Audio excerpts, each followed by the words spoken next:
মোহাম্মদনগর গ্রাম মৌলভীবাজারের বড়লাইকা উপজেলার একটি গ্রাম। পাহাড় টিলা সমতল বেষ্টিত এই গ্রামটি এখন জিঙ্গে গ্রাম হিসাবে ব্যাপক পরিচিত হয়ে উঠেছে। এই গ্রামের চাষিরা বাণিজ্যিকভাবে ৯০ দশকের সময় থেকে জিঙ্গে চাষ করে সফলতা অর্জন করে আসছেন। এই গ্রামকে এখন পাইকার থেকে শুরু করে আশপাশ গ্রামের মানুষ, উপজেলা শহরের মানুষ জিঙ্গে গ্রাম নামে ডাকে। তবে চাষাবাদের জন্য একটি পার্থক্য দেখা গেছে। এখানের গ্রামের অধিকাংশই বাঁশের কঞ্চি, গাছের শুকনো ডালপালো মাটিতে পুঁতে তারা জিঙ্গে চাষের আয়োজন করেছেন এবং প্রত্যেক গাছের ফাঁক ফুকুরে এক একটি জিঙ্গে ঝুলে আছে। ধূসর গাঢ় সবুজ রঙের জিঙ্গে দেখতেও খুবই চমৎকার। এক একটি জিঙ্গের ওজন ১৫০ থেকে ২০০ গ্রাম, কোনোটা আবার দেখা গেছে প্রায় ৩০০ গ্রামের মতো। পরিশ্রম কম, অল্প সময়ের মধ্যে চাষাবাদ এবং রোগবালাই না থাকায় জিঙ্গে চাষের প্রতি গ্রামের লোকজনরা এগিয়ে এসেছেন। তারা অনেকেই সফলতা অর্জন করেছেন।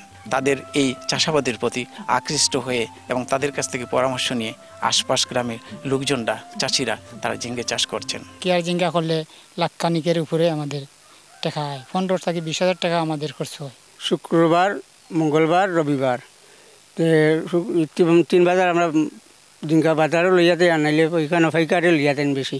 পাহাড়ি এলাকা পানি কম, খাল বিল এগুলা বাঁধিয়ে আমরা এই যে মেশিন দিয়ে পানি দিই। তবে মেশিন না পাইলে আমরা কিছু লস আকারে থাকি। বনের জায়গা ওইটা খরিদা জায়গাও আছে, খালি ওই এই জাতীয় ফল ফসল ফলাইয়া জিঙ্গা, আলু আর অন্যান্য জিনিস থাকিয়া ইটা করছি। এবং আমাদের বড়লেখা উপজেলা কৃষি অফিস থেকে অনেক সহযোগিতা পাই, প্রদর্শনী পাইয়া আমরা ক্ষেত করিয়া ইনশাল্লাহ লাভবান আছি।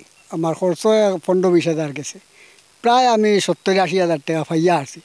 ওখানেও আমি আশা করা যায় আরও ৫০-৬০,০০০ পাইমু।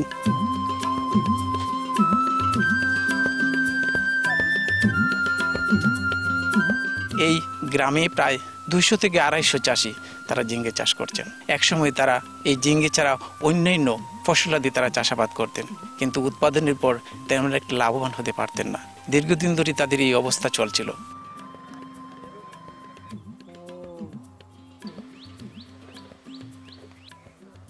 অবশেষে কৃষি সম্প্রসারণের উদ্যোগ এই জিঙ্গা চাষে তারা এগিয়ে আসেন। তাদের এই দেখা দেখিতে পাশের গ্রাম দক্ষিণ শাহজাদপুর গ্রামেরও অনেক চাষি তারা এখন জিঙ্গে চাষাবাদে এগিয়ে এসেছেন। উপজেলা কৃষি অফিস বড়লেখার পক্ষ থেকে আমরা কৃষকদের বিনামূল্যে বীজ, সার এবং প্রশিক্ষণ দিয়ে যাচ্ছি।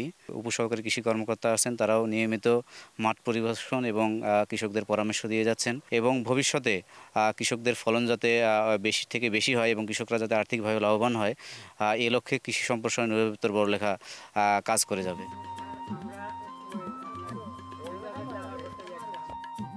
জেলায় ৩৫০ হেক্টর জমিতে এবছর জিঙ্গা চাষাবাদ হয়েছে আর উৎপাদন লক্ষ্যমাত্রা ধরা হয়েছে ৭,০০০ মেট্রিক টন।